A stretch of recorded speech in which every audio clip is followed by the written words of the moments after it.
Hello, my name's Colin Crithers, and I'm a student reporter and broadcaster at the University of Iowa. As a journalist, my job is to tell stories, while also balancing everything else going on in my life as a student. But no one tells our stories. So, my goal is to tell the stories of the student journalists, broadcasters, and storytellers all across the country. Let's walk the student beat. Welcome in. Today we are walking the student beat with Miles, Jordan. Miles, how's it going today? Good. How are you, Colin? Thanks for having me on. Absolutely. So first, just want to start with the basics. If you don't mind introducing yourself and some of the journalistic outlets you've worked with. Of course, yeah. So my name is Miles Jordan. I just graduated from Virginia Tech with a degree in sports media analytics, with a major focus kind of in journalism and broadcast journalism. At Virginia Tech, I worked with an outlet called Tech Lunch Pail, and that was where a lot of the primary coverage, or primarily a lot of coverage, came from Virginia Tech athletics. I also work with a student-run organization called 3304 Sports, which is, in quotes, the premier multimedia outlet for student journalism at Virginia Tech. That focuses anywhere from play-by-play broadcasting to studio hosting and reporting, and then, of course, covering beats for the different teams around. And then now I am a beat writer for the Premier Lacrosse League. I work closely with the Maryland Whipsnakes, and then I also write a little bit for the league as well, wherever I can. But mainly, my role is primarily with the Maryland squad. Absolutely. And I want to dive into some of those things you have done. But first, what about your start in journalism, or what was your big inspiration to push you and think, this is something I want to do? It's a great question. So I've always loved writing throughout high school, and I actually came into Virginia Tech as an English major, not really knowing much about just kind of how all of that works. So when I was doing my first semester kind of classes, I quickly figured out that there's two tracks. It's pre-law and pre-education, where the main kind of focus is, and I knew that I didn't want to be a teacher as much as I love kids, and I knew that I definitely didn't want to be a lawyer. So I started looking for kind of other options that I could go around that look for majoring in. I grew up playing sports, love athletics, played year round, a variety of different sports. So when I found out about the sports media analytics major, I quickly reached out to a few older people that I knew that were graduating but had been a part of the major for a few years. They had me reach out to a few people, including Bill Roth, who's a professor of practice who funds, or not necessarily funds, but heads our student-run multimedia club at Virginia Tech. He's kind of our sponsor and founder for that one. And reached out to him and was able to talk to him a little bit about the major. And that's when I was able to switch over. And from then, try to get as much as involved as I can with athletics. And 3304 was kind of my first start at Virginia Tech when it comes to student journalism. Absolutely. Now, just to look at some of the things you've done, of course, you mentioned the Tech Lunch Pail and 3304 Sports. Maybe I said that wrong. I don't know, but No, you're all good. we're trying our best here. But with those things, I mean, I think a lot of people understand what we are starting to do now, like with writing and some of the things as a student journalist. But if you were to talk to someone about what you do, what would we not see behind the scenes from your job? I'd say that that's the biggest part of it, and that's honestly one of my favorite parts about it. I love being on camera. I love doing all of the reporting and stuff like that. But some of my favorite parts about student journalism, especially with working a beat, is being involved with the team, seeing the coaches, seeing the players as often as you possibly can, the post game press conferences, the media availability days, and just kind of feeling not necessarily a part of the team, but you're walking right alongside them, and whatever they do, you're kind of the first one to be there, and you're kind of that middleman between the information that happens with the team and sharing that out with the public. So I love the connections that you can build with the players and the coaches, and also the athletic staff that works there, the SIDs and everyone else. So I think that there's a lot of stuff behind the scenes that people don't necessarily see, and honestly, that's some of my favorite parts about it is staying late after a big win in Castle Coliseum for the basketball game, and it takes Mike Young a little bit longer to come out because they're having fun in the locker rooms and we're just waiting in the press conference rooms and stuff like that. So I do think that that's probably the one of my favorite parts about that. Absolutely. And then I did look at some of your work beforehand. First of all, incredible. You're really talented. But then the other part is I know you do a lot of in studio anchoring and a lot of writing as well. And what some people might not realize is they're not exactly the same. And they're pretty different in styles and how you approach them. So I want to ask, do you have very specific approaches to each of them? And how do you learn from the other one and intertwine it to the other? I think that they kind of all build on top of each other. I think that the way I like to explain it to a lot of people is writing is the baseline for everything. The more that, because you're going to get the most reps out of that, and you're honestly going to learn the most about any sport that you're covering through writing, especially covering on a beat, because just you're around the team so much and you're doing so much work with that. So when I first started getting into doing stuff on air, it came with more reporting, and that's with writing your own script that you read off the teleprompter. And that's where I fit in very well at the very beginning because again, I love writing. So when it came to putting the script together, that was honestly one of the easier things for me. And then with more practice and more time, it came feeling more comfortable on camera. And which is something that I felt comfortable with pretty quickly, but I'd say it was a lot because of my writing, and just because of the preparation that makes you feel comfortable on camera, knowing what you're talking about. So when I started to transition over to doing more anchoring and hosting and stuff like that, that's also something that I really enjoyed just because of kind of like I mentioned, just the preparation of being able to know what you're talking about and not feel nervous or out of place. It helps you feel a lot more grounded when you're on camera. And that's something that has definitely helped me, especially at Virginia Tech when putting together those studio shows. Absolutely. And then you also mentioned work with the Maryland Whipsnakes, the Premier Lacrosse League. The cool part is when I talk to people like truly on the East Coast or some of the ACC schools, even lacrosse is huge. Like over at Iowa, we don't have a lacrosse program. I don't really know how many schools in the Big Ten have a lacrosse program, but it's a big thing in the ACC on the East Coast. And then you're working with a more professional league in that sense. So, how unique is that experience compared to working with teams at a college at Virginia Tech? I think with the PLL, it's pretty unique just because of how new the league is. So there are a lot of things that are still kind of changing and a lot of things that are still trying to figure out. But in that sense, it leads for a lot of creativity when it comes to putting out stories, putting together visual kind of things, working with the creative team. Creative team works with us. And like you mentioned, kind of spreading that to the West Coast is something that's a big kind of something that the PLL really wants to try to work on. So there's 3 teams in the West Coast right now that are actually stationed in the West Coast. We have the California Redwoods, we have the Utah Archers, and then the Denver Outlaws. So as the league hopefully looks to expand in the future, the growing lacrosse on the West Coast, as you mentioned, it's primarily dominant on the East Coast and especially in the ACC with some of the bigger teams there.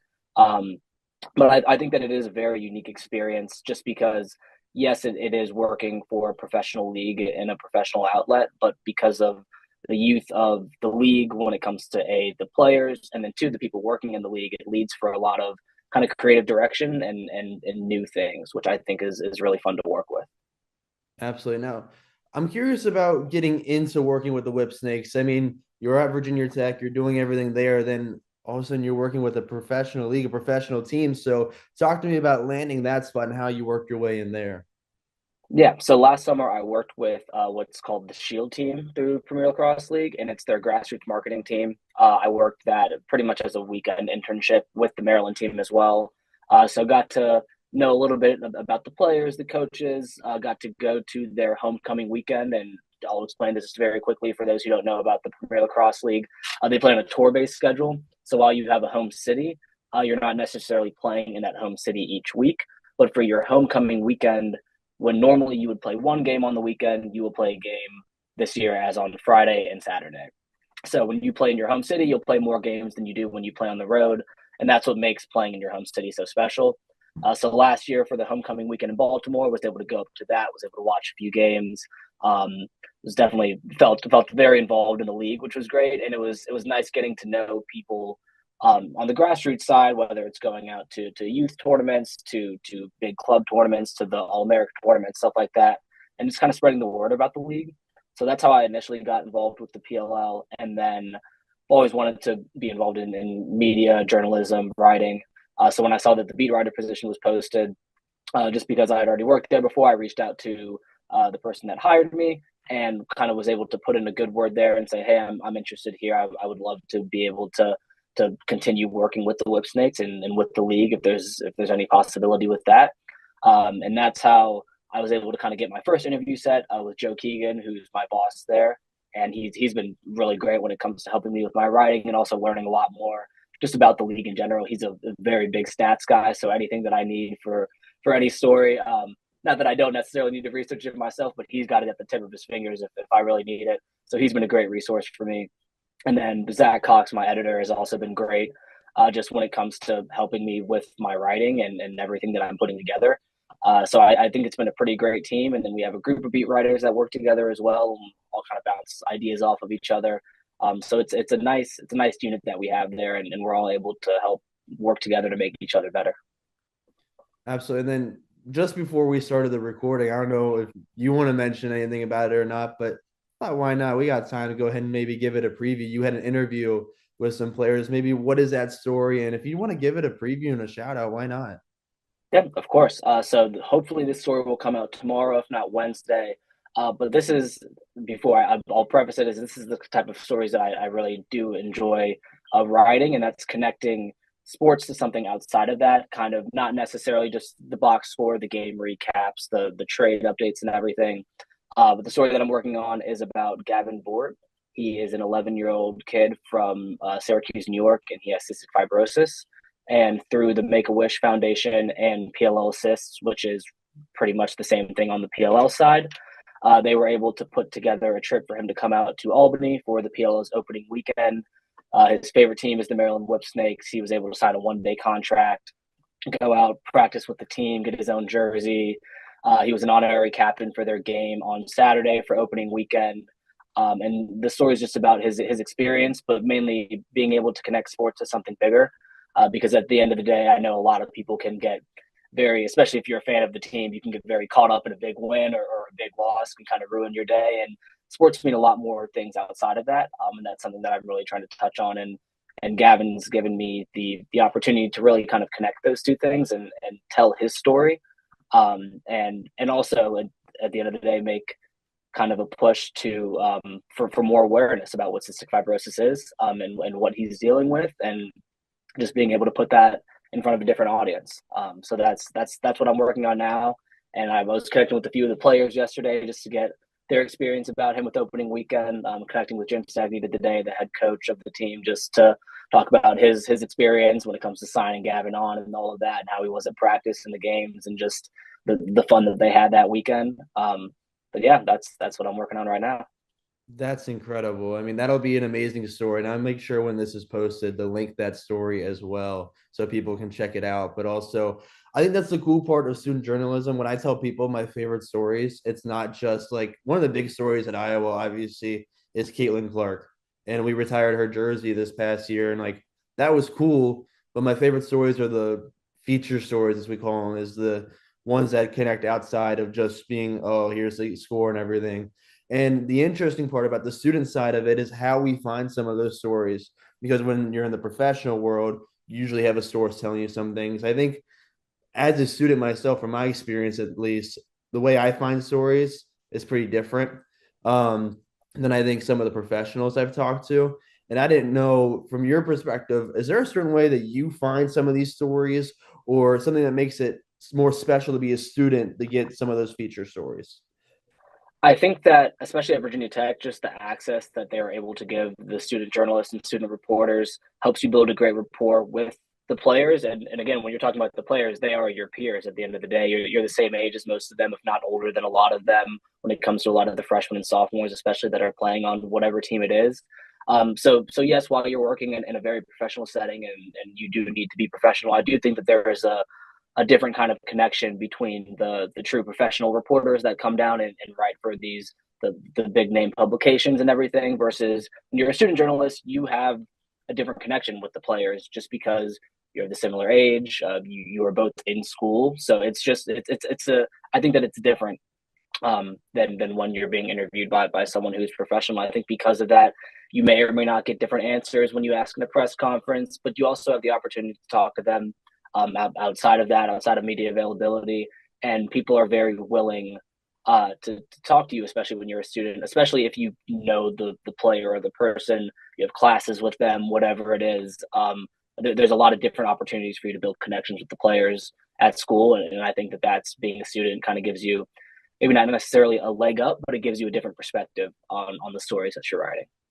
Absolutely. I completely agree with that. I've definitely seen some times where I've gotten different answers because I'm a student, or like one time I was in a press conference where it was just me and another like student reporter, at the Daily Iowa, and he was the writer, and that was it in the press conference. Like everyone else went somewhere else. So they were giving us all these different. You could tell like one of the players I knew, his name was Brock Harding. He was definitely giving us like he was more relaxed when he saw that. All right, it wasn't 50 people in a room at once. It was just a few guys. So I completely agree with that perspective there. But you also mentioned some people that have really helped you or inspired you with your writing. And I wonder, is there someone who really pushed you, especially at the beginning of your journalism career, that really got you a leg up or to where you're at now? I'll say in high school, actually, I took IB English, so it's a two-part class, junior and senior year, IB part 1 and 2. And my teacher was someone that really kind of pushed me. Her name is Miss Reed, and she kind of showed me that I was good at writing, which is not necessarily something that I thought at the time. But I do remember her pulling me aside. We had this assignment where we had to write your typical 5-paragraph essay in 45 minutes. You read this prompt and respond to it. And I remember after everything was great, and she pulled me aside, and I thought that I was in trouble at the time for a little bit. She pulled me aside, and she was kind of a little stern when she was talking to me, and said that she didn't like giving out A's, especially in her class when she didn't necessarily need to. But she went through the paper with me and just said that there was not a lot that she needed to critique, and that she loved the way that I was able to put this and that together and connect the paragraphs to connect thoughts and ideas. And that was my junior year, and that was when I really kind of first started to enjoy writing and enjoy that class a lot more, because I felt valued, which is really nice. And in education, which is it's a really great thing to have when you have support from a professor, from a teacher, whatever it is. And then at Virginia Tech, this was my junior year, I believe. I took a media writing class, and same kind of thing. I actually went out of my way to go and talk to the professor, Dale Jenkins, just to kind of ask him to critique my work a little bit. And he went above and beyond and told me if I ever needed him to come by and look at any of my work or anything, ideas that I have, feel free to keep in touch with him. And just kind of throughout, even though I didn't have any more classes with him, the connection that I made whenever I saw him on campus, he always went out of his way to say hi to me and everything like that. So I think that the connections that you make with your professors and with your teachers are very important. And I think that support, no matter what you're doing, is always very important, but especially in an industry like this where, one, it's very hard to break into, and two, there's so many people doing what you do where it's hard to know where you kind of stand with everyone else. But having someone in your corner, I would say, is definitely a very positive thing. Absolutely. I would definitely say support is always huge. And I mean, those connections are always fun, but also helpful, especially on a college campus. But I mean, we just talked a little bit ago about the story you're working on now that as we record this will be up hopefully tomorrow, as you said. But what about some other stories that you may look back on and think, okay, that was maybe one of my favorite stories I've ever done? It's a good question. I will say this probably goes into the experience. This past spring break, me and the group from 3304 Sports went down to Charlotte for the ACC men's basketball tournament. And I think just that experience as a whole was something great, because it was a lot of work, 100%, because there were a lot of games. And because we were technically not affiliated with Virginia Tech, we were able to write and cover every game and put that on our platform. So it was me and my co-writer, Bradley Winterling, and we pretty much split the games. So if there were 4 games of the day, I would write the first one, he would write the second, I would write the third, he would write the fourth. And I think just that experience and the turnaround and the fun stories that came out of that, because some of the games were very good. Louisville, they had a buzzer beater in the quarterfinals, I believe, and that was a story that I was able to write. We got to see Cooper Flagg play. Unfortunately, got injured in like the first half of that game, but again, like that was something I was very excited to not only see but also write up. Like, I get to write about Cooper Flagg, and then immediately he goes out, so you have to kind of switch the focus of what you want to write about. And I think that experience as a whole was pretty great. And then for the championship day, we actually put together an impromptu studio show just down in Charlotte. We had a host, we had a writers panel. We did a 94 feet segment where we had 2 of our play-by-play broadcasters, Giovanni Heater and Kyle Marshak, walk the floor and give us a recap of the entire tournament. And it was all of us kind of bouncing ideas off of each other, what was going to be good, what was we thought maybe we could scratch. Carter Hill, actually, he was our sports director, did a really fun piece where it was St. Patrick's Day. at the time. So he just kind of walked around Charlotte with a camera and a microphone and asked people who he thought would win the ACC championship. And there were a lot of intoxicated people out there. So he got some fun answers. It was a pretty fun segment. But I think just putting that together as a whole, that's definitely a memory that will stick with me for a while. The trip was great itself. We were there for the entire week, so we got to see it from the first game to the championship. We got to be on the floor for the celebration and for the trophy ceremony and everything. And then we also got to work alongside a bunch of professional journalists and learn from them at the same time, because I'm sure, as you found out, people in our position love to give back and give advice to students that when we were once in their position. It was a great experience as a whole. And I'd say that the stories from that week are definitely one of my favorite memories from my time at Virginia Tech.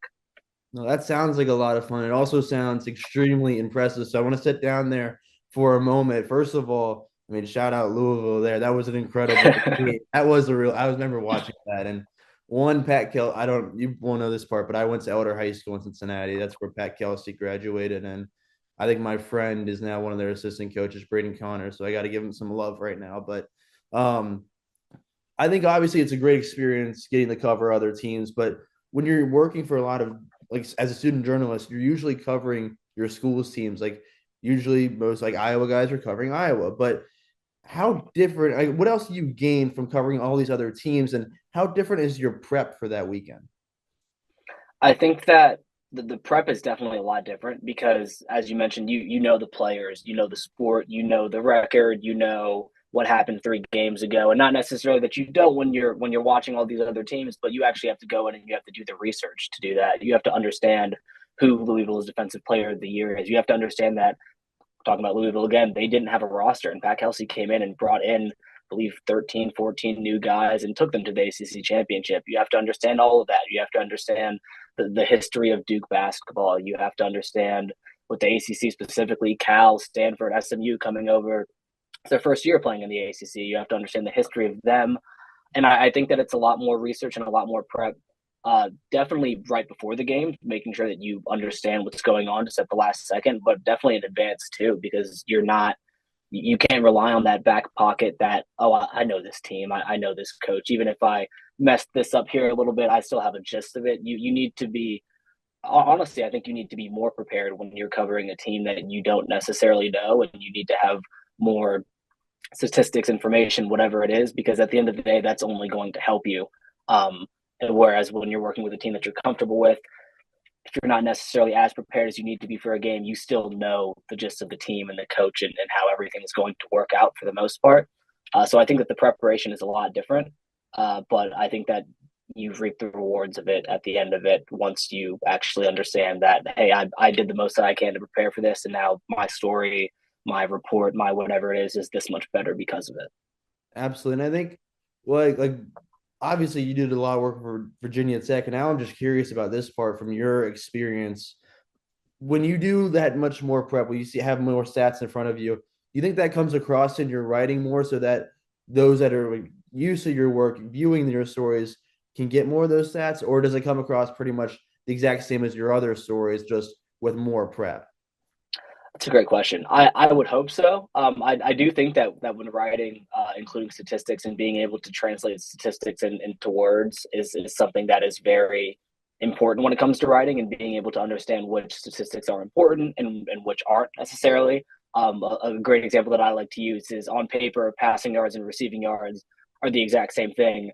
But if you take an example like a Brock Purdy 5-yard pass to Deebo Samuel, who runs the ball 60 yards down the field, that's 65 receiving yards for Deebo Samuel, and that's 65 passing yards for Brock Purdy, but it's only a 5-yard pass. So I think it's understanding where to use the proper statistics in the right way, and how to not only diminish your work, but how to build it up using the proper statistics. We had Virginia Tech alumni, John Schumann. He writes for the NBA, and he came and visited with us this past fall, and that was something that he really wanted to kind of press on us, especially when he writes. Everything that he does is, if I say something, I'm going to be able to back it up with the stats, so that I'm not necessarily giving an opinion, but I have something to back it up with. And I think that that's really important when it comes to writing, because you want people to trust your words and what you're saying, and you want to be able to give them a reason to trust what it is.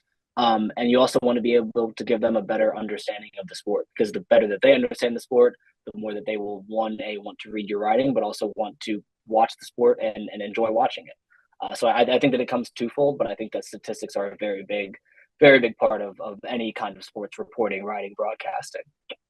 Absolutely. Now we're gonna take like almost a quick break, and I'm gonna set up a scenario for you. You're catching up with an old friend, you're having lunch, and you're just telling them everything that comes to mind, giving them all these stories about what you've been doing. And all of a sudden, this really funny thing that happened pops into mind that most people wouldn't see like from behind the scenes from because I think that's the fun part about student journalism is that you have a lot of fun behind the scenes with what you do. So what is one of the first things that pops up into your mind about some funny you would tell a friend? I think that so Mark Burnham, who is a writer for the Roanoke Times, and Mike Young, who's the head coach for the men's basketball team, they have a one very long relationship, but two a very just I say funny is probably the best way to go about it. And most people don't watch the post game press conferences, but there are a lot of very hidden gems in there, and it's just kind of the back and forth rapport between him and Mark. We always, especially as student journalists, whenever there's a bad game, we always know that Mark will be the one to ask those tough questions. So we necessarily don't need to get chewed out by a head coach. So, like for instance, he'll come in and they lose their fifth game straight, and the first question will be, "Coach, you just lost five straight," and he'll go, "I know, Mark. Like I can read. Like I understand. Like whatever it is."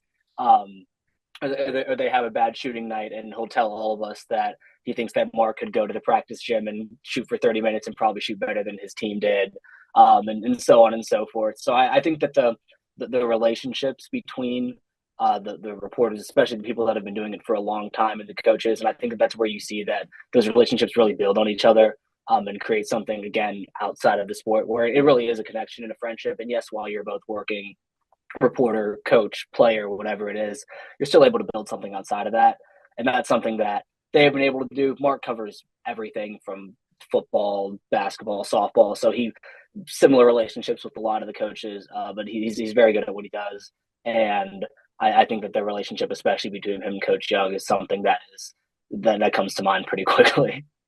Absolutely. That sounds, I would get a good chuckle watching that, honestly. There's a few guys over at Iowa that like will ask questions or that we'll see like Fran McCaffrey was just obviously fired from the university, but he would have some comebacks for a few of them. So I understand exactly what you're saying there. But I think the other part with like journalism versus professional journalism is that there's a lot of different perspectives, and some people might not look to those stories as much. So after doing everything you've done, why, in your words, is student journalism important? And why should people, when they're looking for content stories, turn to student journalism? I think that again, it's the connections that you have with the players and the coaches, and it's being on campus. Like not only are you a student journalist, but the student comes first. I'm a Virginia Tech student. You are an Iowa Hawkeye. Like that. That's how that goes. So I think that the passion for writing about your team, your sport, whatever it is that you cover, I think that comes out, even though in your writing and in your work it necessarily doesn't because it's professional, but people that are reading your work know that you care about what you're writing because you are a student there, and you're not just doing it because it's your job. You're doing it because it's something that you're pursuing, and it's something that you want to do. And for the most part, especially if you're doing work through club, like you're not getting paid, and people know that. So I think it's the really showing that, hey, this kid went out to this media availability day after his class on a Tuesday and put a bunch of quotes from Brent Pry on Twitter, and then went back and was able to work with this team and put a write up together for this, and that about what they talked about, and then went to go cover this game afterwards at night, and then woke up the next morning for his 8 a.m. class. Like, I think that it's a very, there's balance as a student journalist. And I think that a lot of people, especially the real kind of true fans that you will see that interact with your work, understand that. And I think that is the biggest difference between professional and student journalism is the balance, because at the end of the day, when you're a professional, that is your job and that is all you're doing. And when you're a student, it's not. The most important thing at school is getting your degree. It's making sure that you're passing your classes and you're learning everything. And unfortunately, because of that, student journalism has to come second, and everybody that wants to be a student journalist doesn't want that. So you want them at the same level, and because of that, they will be at the same level. So the work that you're putting into your education and getting your degree is the same, if not a little bit less, honestly, than you're putting into your journalism, because you want those to be at the same level. So I think that that's the biggest difference. Absolutely. You bring up pretty much the perfect segue for me of the balance between being a student and being a journalist. Because while you're putting out all these stories, you're going to all these games, you do have to complete all these classes and do the homework and everything that comes with it. So, how have you best balanced the two worlds in your career? I think that I heard the saying when I was initially looking to switch majors and join 3304, from Kevin DiDomenico, who's actually a broadcaster for the PGA Tour Live now. He does a lot of their coverage down in their studio in Florida. But what he told me is that you get out of it what you put into it. And I don't think that I can describe that in any better way, because it really is true. If this is something that you really want to do, sacrifices have to be made, because again, you can balance this with your school life, and not that it's not saying that it's not difficult, because it is, but it's definitely doable to balance your school with your journalistic tendencies and everything that you want to do. But then the real hit, I would say, is definitely your social life outside, because you really have to put into perspective, hey, do I want to go and hang out with my friends on a Friday night, or am I going to go and cover this basketball game? Am I going to go and cover the first leg of this softball, baseball series, whatever it is? Am I going to, when all of my friends are at the football game, am I going to be in the press box or down on the field and not necessarily enjoying the game day the same way as everybody else on campus is? And I think that that's really a question that you have to ask yourself when especially younger kids looking to get into anything in the sports industry, because that carries on once you graduate as well. Like, for example, the Premier Lacrosse Leagues, they play on Fridays and Saturdays. And so at least one night out of my weekend, I will be in and I will be covering a game and not seeing friends, family, whatever else it is. And that's something that I've accepted, because I know that this is something that I want to do. And I think having a good support system around you is definitely something that is also very important, and having people that don't necessarily, I think, bring you down is the wrong way to say it, but have people that understand that this is something that you want to do and it requires sacrifice. So if I can't hang out with my friends on a Friday night, they'll say, you know what, Miles, have a great time doing it. We'll hope that we can see you out on Saturday. And I think that that's a great thing, because again, you get in what you put out of it, and you could cover every single game, go to every single press conference, every single media availability. You could do sports journalism, especially at school, being on site every single day of the week if you really wanted to. And you're going to get the most out of that because of that, just because of the reps and the experience that you get, because the only way that you get better is with more reps. So again, just the more that you do, I think that the better you will get. And that comes with anything, whether it's writing, reporting, play-by-play broadcasting, whatever it is. And I think that a lot of people that are student journalists and that are in the industry understand that. And I think that's a really important thing for people that are looking to enter it to kind of understand. Absolutely. I think it's really cool, like even within myself, to like see those reps and like see myself grow with them. But it's definitely a sacrifice. And it's great to have people who just want the best for you, that understand that. But then you've mentioned quite a bit of advice there, whether it's, there's sacrifice, or you put in, like, you get what you put into it. But if for someone who's just starting, just entering college, or maybe even starting at the high school level, what would be your biggest piece of advice for someone brand new to the journalism field? It's funny, because as everything changes, this is advice that people can give to even us now, as kids in college that have done this for a few years. But it's really, there's so many opportunities, and again, you're taking advantage of one of them right now. You're creating your own podcast, creating your own form of media, your own platform, where you're able to, once again, even though it might not seem like it, you're getting reps now. You're getting reps on camera. You're getting better at talking to people, feeling comfortable in front of the camera, comfortable asking questions, comfortable responding and hearing those questions and building off of an answer that you hear, which is all very important. So I think that the reps in that sense are definitely very important. I would say another thing is, I think that you should read a lot. I definitely don't do it as much as I would like to, but I think that the more that you read, your vocabulary kind of can expand a little bit, and I think that you have a better understanding of one, especially when you're writing like grammatical tendencies and everything like that, but just being able to make sure that I can write a sentence and I don't have to go back and triple check the AP style guide that I put this comma in the right place or that I use this word correctly.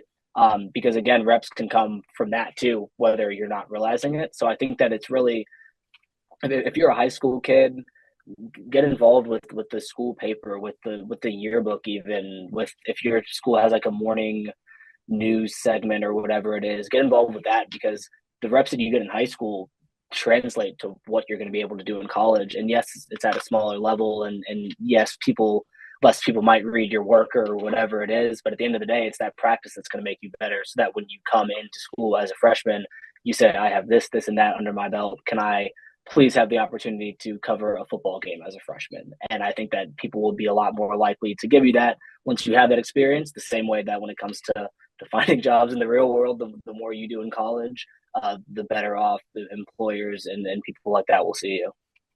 Absolutely. I really appreciate it. Also, you did pretty much clock half the reason I am doing what I'm getting out of this right here is exactly the reps and everything. It's very important. But I'm sure others will really appreciate hearing that as well. So I want to take a moment now just to give a shout out to anything you want to plug for people to take a look at with your work. That's a great question. I have an author page on the Premier Lacrosse League. I can send that to you in a chat below.